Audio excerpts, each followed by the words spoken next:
Fala, torcedor santista, tudo bem com vocês? Eu sou a Nájila Luz, seja bem-vindo aqui no canal para a gente falar sobre Santos Futebol Clube. E no vídeo vamos falar sobre a repercussão da vitória do Santos, o baile que o Santos deu após vencer por 3-1 São Lourenço lá na Argentina. Teremos o jogo da volta, o Santos vai com uma vantagem bastante importante e a imprensa lá na Argentina já está repercutindo o que pode acontecer com a equipe do São Lourenço, como que eles devem jogar contra o Santos no jogo de volta, que será na próxima semana, e também a grande repercussão em cima do futebol apresentado pelo Santos Futebol Clube, né, atual vice-campeão da Libertadores. Quero também que você já deixe aqui os seus comentários sobre essa repercussão na Argentina e também no mundo todo, principalmente em relação ao Ângelo, né, que é o jogador mais jovem a marcar um gol por Libertadores, também foi destaque em jornais da Argentina, lá da Europa também. Então, Santos sendo falado mais uma vez de forma mundial, graças aos meninos da Vila. Então, vamos falar sobre isso. Bora pro vídeo. Se tem uma coisa que eu gosto de fazer quando o Santos joga Libertadores e, obviamente, vence, é essa repercussão da imprensa local em relação ao Santos, na imprensa local em relação ao adversário do Santos. E o time que o Santos enfrentou e venceu, e muito bem, foi o São Lourenço. E se de uma certa forma nós santistas estamos empolgados com esse resultado muito bom que foi construído lá na Argentina, e o Santos vem, né, com uma vantagem muito boa para esse jogo da volta, que vai acontecer dia 13 no estádio Mané Garrincha em Brasília. Por outro lado, os argentinos estão muito pessimistas, estão usando palavras de milagre, estão praticamente colocando o Santos classificado nessa fase de grupos, né, entrando na fase de grupos da Libertadores, e praticamente o São Lourenço eliminado. E uma coisa que me chamou bastante atenção, que foi da TNT Sports, lá da Argentina, o jornalista Christian Camino disse o seguinte, que provavelmente o time do São Lourenço pode jogar com uma equipe reserva contra o Santos no jogo da volta, que eles estariam mais preocupados, né, depois desse resultado em cima do Santos, né, contra o Santos, perdendo por 3-1, com o torneio local, né, com a Copa da Argentina. Então, eles praticamente jogando a toalha aí, e pode ser que o Santos enfrente uma equipe reserva do São Lourenço. Obviamente que isso é uma informação, opinião, né, desse jornalista Christian Camino, da TNT Sports, lá da Argentina, mas que pode ser que aconteça, e aí o Santos, né, teria ainda mais vantagem, né? O Santos,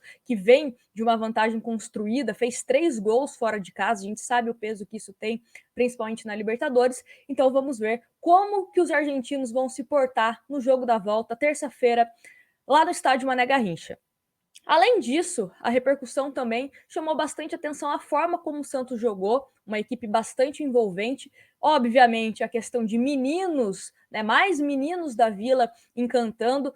O destaque foi o Ângelo, não só pela atuação dele, né, ele nem conseguiu mostrar muito em campo, né, ele fez o gol, obviamente, mas ele ficou pouco tempo em campo. Né, ele literalmente só fez o gol, não teve muito tempo para mostrar o futebol dele. Ele entrou faltando, acho que 10 minutos, né, um pouco menos para o jogo terminar, mas conseguiu fazer o gol e isso que importa. E além de ter feito o gol, ele entrou para a história da Libertadores, né, se tornando o jogador que mais jovem que fez um gol em Libertadores tenho aqui os números, 16 anos, 3 meses e 16 dias. Primeiro gol, inclusive, profissional da carreira de Ângelo. E isso acabou, obviamente, virando destaque não só na imprensa brasileira e na imprensa argentina, mas na imprensa mundial.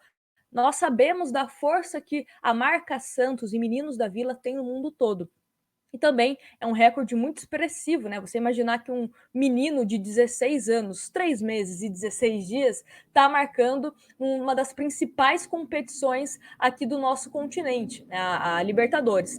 E sites da Espanha, Estados Unidos, Itália, Argentina e, obviamente, Brasil exaltaram esse feito. O próprio Santos, né, comemorou bastante isso. O Ariel Roland também comemorou, né, mostrou muito feliz com esse feito do Ângelo, e ainda seguimos bem ranqueados aí, né, com meninos da Vila que estão entre os mais jovens. Além do Ângelo, nós temos também o Kaique e o Rodrigo, quando o Rodrigo também fez o gol pela Libertadores, ele tinha 17 anos, 2 meses e 6 dias. Então o Santos aí revelando jogadores e jogadores que estão fazendo história. Tem até uma frase que o Ademir Quintino, eu vi que ele colocou nas redes sociais, que a história da Libertadores tem o Santos, né? O Santos é a história da Libertadores, alguma coisa nesse sentido, e é basicamente isso. Se a gente for pegar a história da Libertadores, a gente sempre encontra o Santos como um capítulo muito importante. E mais uma vez, o Santos, né, o Ângelo, nesse caso, foi bastante exaltado por conta disso.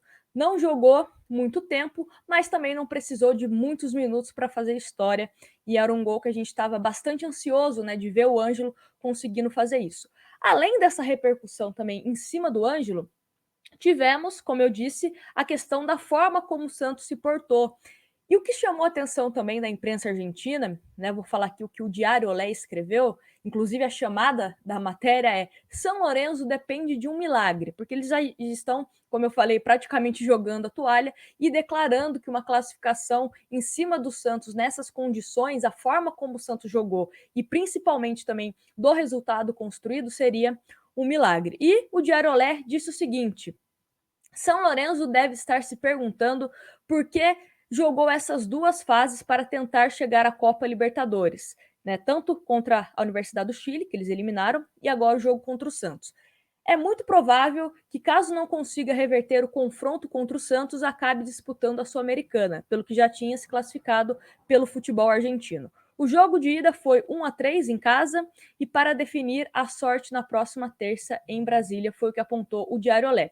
E o Diário Olé também relembrou, né, que o Santos é o atual vice-campeão da Libertadores e o Santos com algumas modificações, né, desde a saída do Cuca, como um Santos também que contou com alguns desfalques, né, se a gente for pensar no time titular, nós tínhamos o Veríssimo, nós tínhamos o Pituca, o próprio Soteldo, que ele estava começou entre os reservas, né, pela questão que a gente já sabe, ele perdeu treinamentos, enfim, mas um Santos, se a gente for comparar o último jogo do Santos na temporada 2020 na Libertadores, estava bastante modificado. E disse o seguinte, nessa matéria do Diário Olé: o vice-campeão do torneio de 2020 tem um time diferente e até o técnico mudou. E embora essa instância também o tenha tocado, aqueles, agora liderados por Ariel Roland, mostram que eles querem algo mais sério. Sem jogos locais de 16 de março, não perdem a essência. Goleiros para forçar o erro, bola no chão, jogo curto, coordenado e voraz. Com meninos de 17 anos, né, o caso do Kaique e do Marcos Leonardo, e 18 anos, Gabriel Pirani, que atuaram com a mesma autoridade de Pará, 35 anos. Então, esses foram alguns dos destaques do jornal Olé.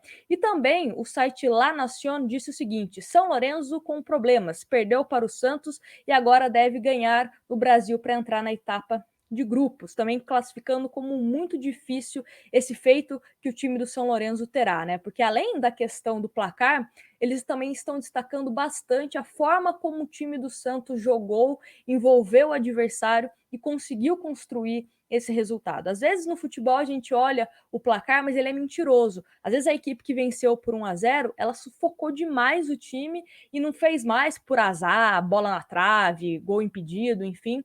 E às vezes uma equipe tá goleando, mas foi ali, né, gols achados. O Santos não, ele construiu um placar com autoridade. Teve até um certo momento que a gente ficou um pouco tenso, né, quando o São Lourenço acaba fazendo um gol, quando estava 2-0 para o Santos, mas o Santos rapidamente conseguiu responder, principalmente com as mudanças do Ariel Roland, e o Santos praticamente aí decretando essa vitória, encaminhando bem essa classificação com o gol do Ângelo. Então o Santos fazendo história, né, por meio dos pés do Ângelo e também encaminhando essa classificação. Os argentinos que devem se tremer quando vê Santos Futebol Clube, né? O Boca não tem boas recordações recentes do Santos e o próprio São Lourenço também. Então o Santos vai mostrando que tem muito o que ser dito sobre ele na imprensa mundial, né? Aqui no Brasil, infelizmente, a gente vê até um certo desrespeito, né, de alguns jornalistas, de alguns canais, mas é muito bom quando a gente abre esses jornais, esses periódicos de outros países que estão exaltando o Santos e o que o Santos conseguiu construir, vai construindo, né, nesse comecinho de Libertadores, pré-Libertadores, como preferirem. E bom, é isso. Espero que vocês tenham gostado do vídeo. Deixa aqui nos comentários se você também viu alguma repercussão em algum país, o que te chamou mais atenção. Deixa sua curtida, se inscreva aqui também no canal e acompanhe aqui a gente, porque aqui a gente gosta também de sempre estar falando dessas repercussões que estão acontecendo mundo afora com os nossos jogadores e com o Santos também. Um grande abraço para vocês e até o próximo vídeo.